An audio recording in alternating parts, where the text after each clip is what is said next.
What's your take on education, and do you believe education can help special needs people in the... I think you set me up with that question. Do you know what I just did yesterday? No, I was right down at the Department of Education protesting, fighting for our children's education. Yes.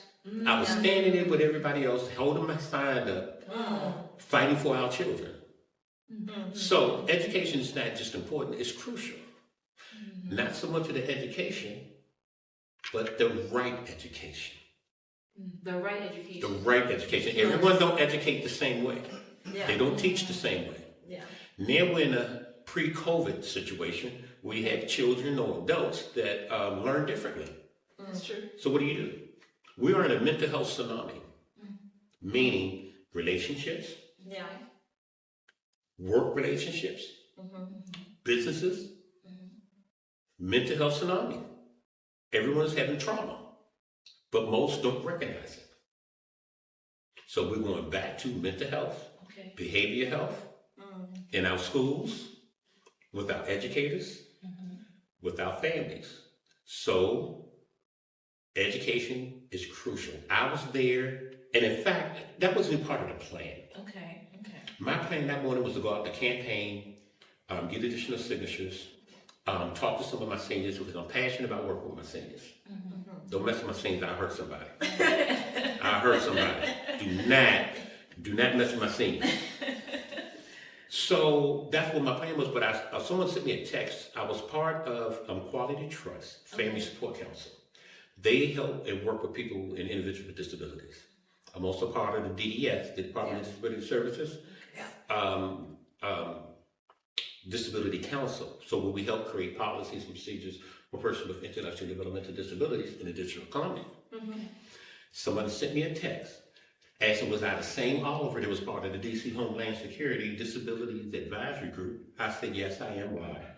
She said, well, if you're the chairman of the group, why aren't you down there protesting for our children? I'm sorry, what does disability got to do with our children at this point? She was like, well, Mr. Roy, they're having a protest about education down at the head of education building. I said, really? I said, send me that information. She sent me that information.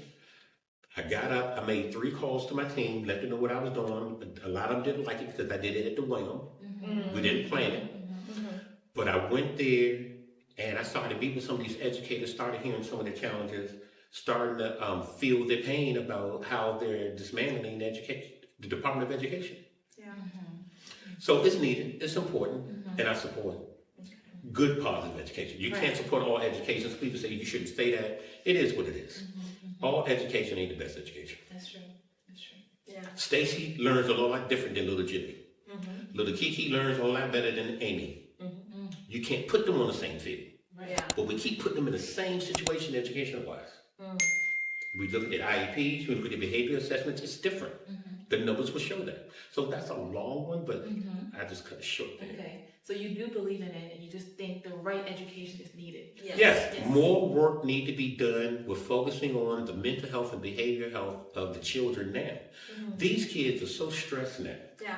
These young women have to deal with things that your moms didn't have to deal with or your grandmothers didn't have to deal with. These are different times. Yeah. And if you don't change, it will change you. That's true. Well, we there. I like that. Yeah. Sexuality, mental and behavioral health.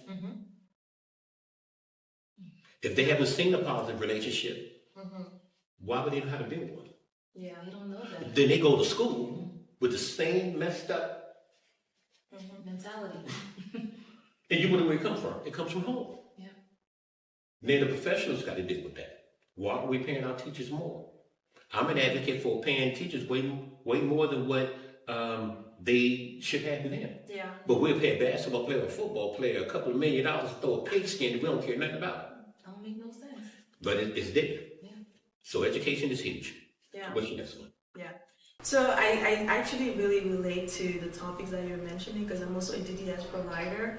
So I also work, with young adults that have intellectual and developmental disability. And I understand when you say everyone is different. You know what I mean? Because everyone's diagnosis, everyone's way of understanding and receiving information is different. And so they should be treated as that. You can't, it's not a one size fit all. But they take it, put them all in one pack. Yes. Yeah. You have a classroom of 32 students. Yeah. Let's go to college. Let's not even stay at the high school or elementary. Let's say you got a classroom of 32 young adults in that room. Yeah. You have 32 mental health and 32 traumatic challenges going on in their heads at that moment while you're teaching. You don't know what the next person is going through psychologically and emotionally. Yeah. We ain't talking about cramps. We ain't talking about discomfort from a headache from a party last night. We're talking about sexual abuse. We're talking about housing conditions and situations. We're talking about mental stressors. Yeah. Some kids can't study because they got to stress so much when they get home. So where's the support for our youth? Where's the money for our youth? But yet we're spending millions and millions of dollars overseas. Yeah. And right here with our educational system and our support for our families is decaying. Yeah. I'm not making this up, it's all over the news. It is. So I don't plan to have a cure. Yeah. My suggestion is let's look at this a little bit clearer. Give the educators the tools they need, and let's give more attention and more support for our youth. They need more youth support services. I just did a re-entry resource fair in Southeast DC for our returning citizens. I was the only candidate that's running for office in that area to be there for our returning citizens. What is a returning citizen? A person that's been to jail Okay. and that's coming home. Okay.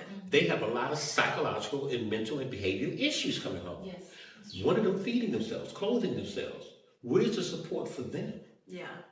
Now let's go back to the students. Where's the support for them? Mentally, psychologically, emotionally, but we're expecting our educators that are underpaid to be able to manage and do this. We have to do a better job at providing them with the resources and support services they need. And you're the only one running for office that was there. Wow. Says a lot. Yeah. It says a lot. Well, Yeah. And it's interesting because one of the questions we had was, what are some of the resources that you think that people need? And you touched on that already within your answer. Yeah. I created a resource team of advocates. Yeah.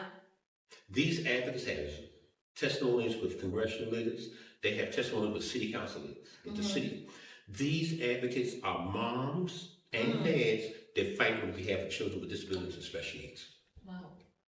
So when we tell you we're going to provide you with a resource, we look at providing the resource that's going to fit you, because the same resource you get may not be the same that work for you. Yes. Yep. That's true. Yeah. Again, putting people all in the same pot again don't work. It doesn't.